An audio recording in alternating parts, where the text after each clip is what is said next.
The Omicron coronavirus variant has now been detected in at least 25 states, and this comes as deaths and hospitals are on the rise. Meanwhile, officials continue to urge vaccinations and boosters. More than half of all new hospital admissions in the past month have been in Midwestern states. One doctor has a little rhyme to help you remember your vaccinations and boosters ahead of the holidays. Christmas is coming. The geese are getting fat. Don't wait for your booster. Go and get that. It's time. There you have it. Add some fun to it. Top U.S. health officials say a booster will add immunity to the fully vaccinated. And the FDA has now given emergency use authorization for a Pfizer booster for people ages 16 and 17 years old. And right now we're going to be talking about Alzheimer's disease, which is another issue that the Black community and people of color really don't talk about a lot, although they are affected by it. Well, here this morning we have a very special and distinguished guest, Dr. David Satcher, the founding director and senior advisor at Sathcher Health Leadership Institute and former U.S. Surgeon General. Good morning, Dr. Satcher. Thank you so much for joining us here on DC Today. It's a pleasure for us to have you. Good morning. I'm delighted to be with you. Well, we're delighted to have you. And before we get into talking about Alzheimer's, I have to ask you, you have held so many amazing titles and held so many positions, U.S. Surgeon General, among others. I have to ask you, which of those positions that you've held have you enjoyed the most? Well, that's a tough one because I've enjoyed my work in public health generally. I was 5 years director of the CDC, and what I liked about that was traveling all over the world, getting to know and working with people in various countries. So there were different things I liked about different positions. The Surgeon General of the United States is a very distinguished position, and you have to view it that way. It's an honor to be in that position. But in terms of what you do on a day-to-day basis, I certainly enjoyed the global nature of the CDC. Well, we commend you on the Black excellence that you are an example of. And now you are talking about Alzheimer's, which is something we don't hear about a lot. By 2030, 40% of Americans living with Alzheimer's will be Black or Latino. So what can we start doing to prioritize the health of our brains through habits and routines? Well, I'm glad you raised that question because it's really critical that we begin to do it. It is not a hopeless situation when one has dementia. We can do things to improve the function of people. And so the first thing is get diagnosed. Make sure you see your physician. If you're having trouble with your memory or if you think you are, there are tests that are available to determine the extent to which you have a problem. And so we recommend that you take that test. There's something called a brain guide, which you can look up and learn more about how to be tested for memory loss. And also to monitor how well you're doing as treatment goes along. You know, people don't really think about taking care of their brain. Everybody talks about, lung cancer. They talk about having a heart attack. They talk about breast cancer. You just don't think about your brain as something you need to take care of. I know you studied cytogenetics and have such an extensive background on how cells work in that manner.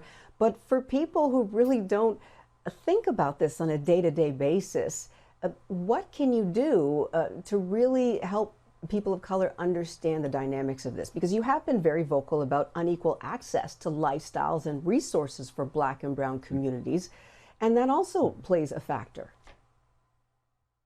Yeah, number one, I think it's really important that we begin to talk about the brain more because the brain is critical. It is the most critical organ in the body. And if the brain is not working well, then ultimately it affects all parts of the body. So we can begin to talk about it. We can begin to examine how well the brain is working. There are certain things we can do in terms of physical activity and nutrition and the treatment of hypertension, things that in and of themselves are good for the brain. So it's not hopeless. There is something we can do, and it's critical that we begin to do it. Yeah, absolutely. So how can Black communities take advantage of the resources that exist right now? Well, the first thing to do is to realize that we're not in this alone, that in fact, organizations like sororities and churches and other community groups ought to come together and begin to talk about how can we improve brain health?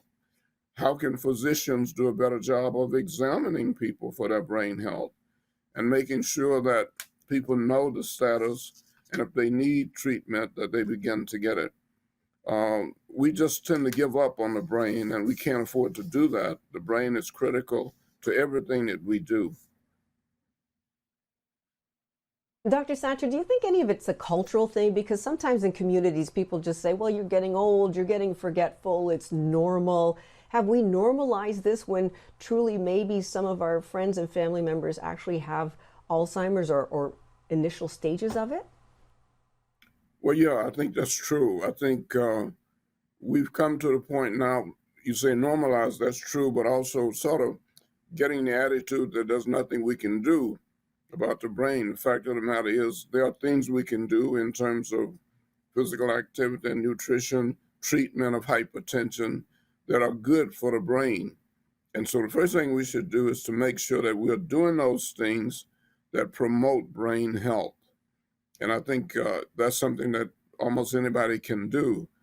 Obviously, physicians need to probably do a better job of examining patients for the status of their brain and how well their memory is working.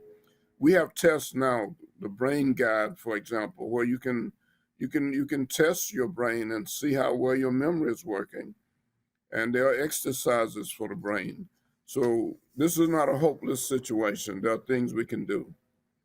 There's an organization An exercise for the brain? Yes. I was going to say what? there's an organization. Well, memory exercises is certainly a good one that we strongly recommend. That's something that we can do. Memory tests that we can do. And those are published under something called the Brain Guide. And taking advantage of that, returning to that periodically to see how well we're doing. And there's an organization, there's more than one organization, but certainly Us Against Alzheimer's is an organization that we know pretty well. They're going to be sponsoring a program here in Atlanta later this week or next week. And they're going to talk about exercises for the brain. They're going to talk about families and what you can do to improve the situation. Many of us have experienced Alzheimer's in our families, and many of us, of course, were embarrassed and we didn't talk about it. We need to talk about it. We need to get support from our neighbors, our fraternities, sororities, our churches, and all of these organizations ought to be involved in trying to improve the function of the brain.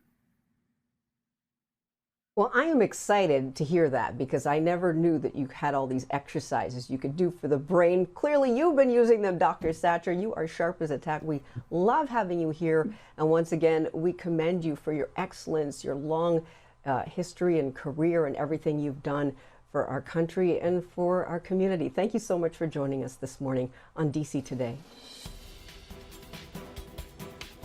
And right now, we want to give you a live look at former Senator Bob Dole's funeral that's about to get underway. We're going to have a live report from Washington as well coming up after the break. Once again, you're taking a live look as former Senator Bob Dole is laid to rest today. Stay with us. You're watching DC Today. Back in a moment.